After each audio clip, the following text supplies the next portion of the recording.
Si tu résumes ton jugement sur moi, il apparaît que tu ne me reproches rien en vérité de proprement inconvenant ou méchant, à l'exception peut-être de mon dernier projet de mariage, mais une attitude étrangère, de la froideur, de l'ingratitude. Et cela tu me le reproches, comme si j'en étais coupable. Comme si j'avais pu, disons, en redressant la barre, donner un autre cours aux choses, alors qu'il n'y a pas de ton côté la moindre culpabilité. À moins que ce ne soit dans la trop grande bonté dont tu as fait preuve envers moi. Cette façon que tu as de présenter les choses, je n'y souscris que dans la mesure où, moi non plus, je ne te crois absolument pas coupable du fait que nous sommes devenus étrangers l'un à l'autre. Mais cette non-culpabilité est aussi la mienne, et tout aussi absolument. Si je pouvais t'amener à le reconnaître, ce serait la porte ouverte, non pas à une nouvelle vie, nous sommes tous deux beaucoup trop vieux pour ça, mais à une sorte de paix, sinon à la cessation, du moins à un relâchement de tes incessants reproches. Tu as curieusement une certaine intuition de ce que je veux dire. Ainsi, par exemple, tu m'as dit il y a quelque temps, je t'ai toujours bien aimé, même si, extérieurement, je ne me suis pas conduit avec toi comme d'autres pères le font, pour la bonne raison que je ne sais pas simuler comme d'autres. Or, père, je n'ai jamais globalement mis en doute ta bonté à mon égard, mais je considère cette remarque comme injuste.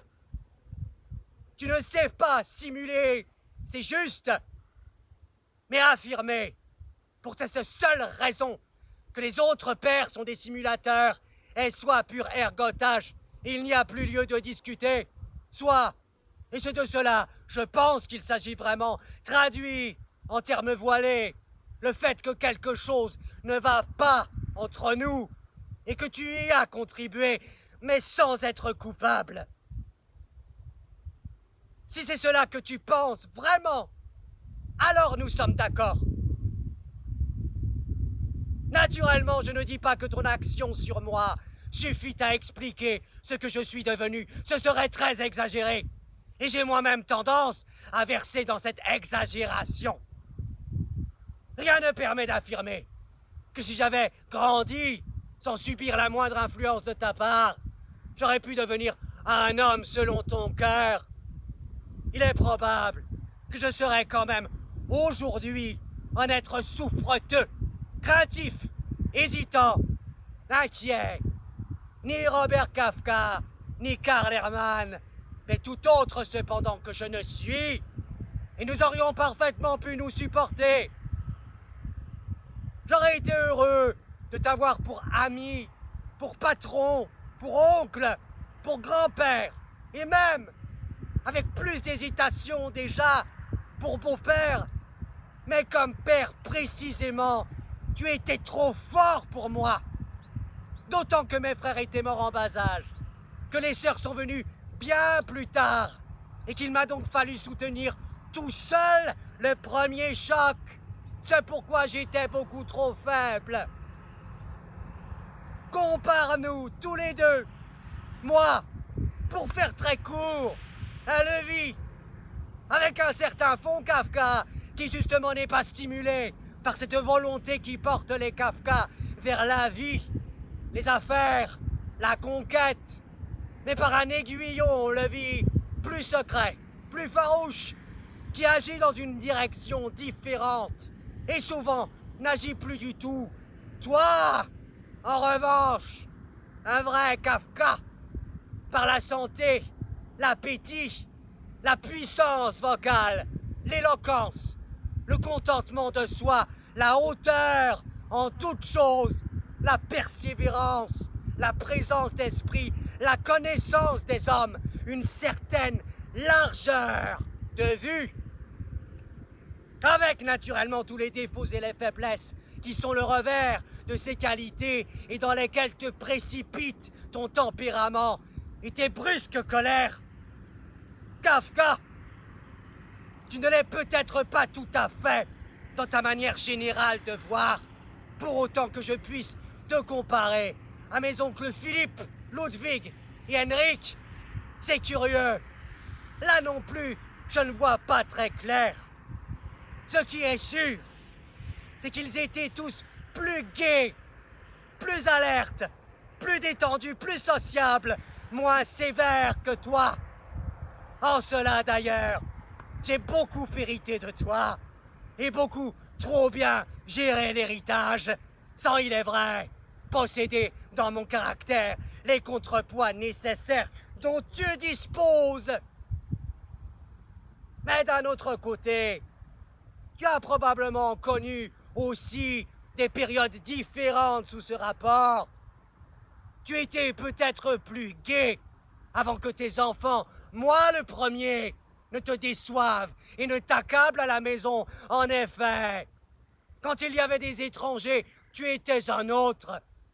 Et il se peut de même que tu sois redevenu plus gai maintenant que tes petits-enfants et ton gendre t'apportent un peu de cette chaleur que tes propres enfants, à part Vali peut-être, ne pouvaient te donner.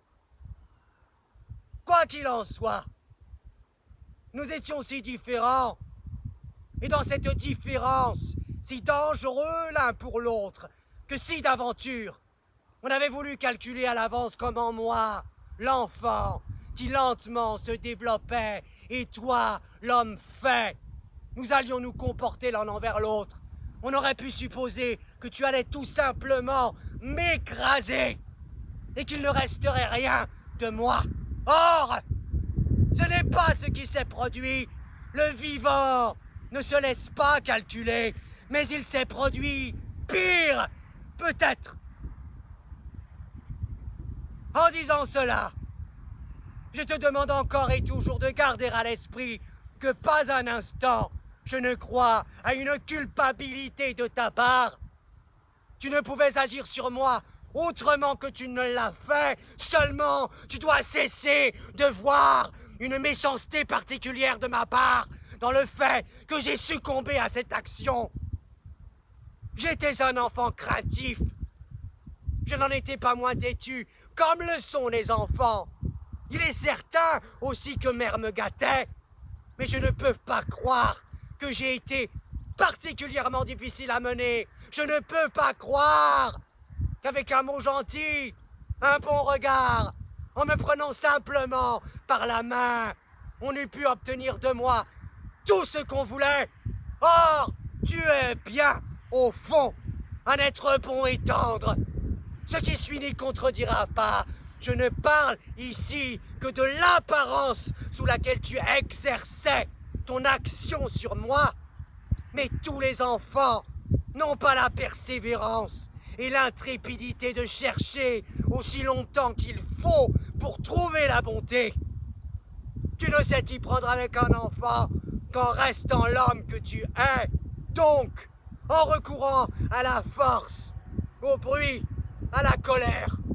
Ce qui, dans mon cas, te semblait d'autant plus approprié que tu voulais faire de moi un garçon fort et courageux. Je ne peux évidemment pas décrire aujourd'hui tes méthodes d'éducation au cours de mes toutes premières années, mais je peux assez bien me les représenter en les déduisant de ce que j'ai connu plus tard et de la manière dont tu traites Félix.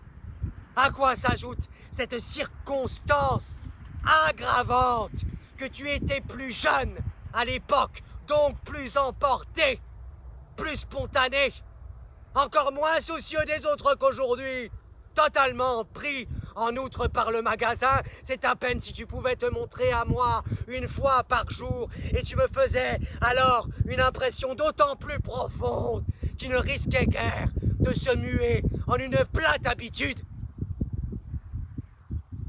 De mes premières années, je n'ai le souvenir direct que d'un incident. Tu t'en souviens peut-être aussi. C'était une nuit. Je n'arrêtais pas de geindre pour avoir de l'eau. Non pas À coup sûr parce que j'avais soif, mais à la fois pour embêter le monde et pour me distraire. Comme les menaces pourtant sévères et répétées n'y faisaient rien, tu finis par me sortir du lit et tu me portas sur la véranda où tu me laissas seul un moment, debout, en chemise, devant la porte fermée.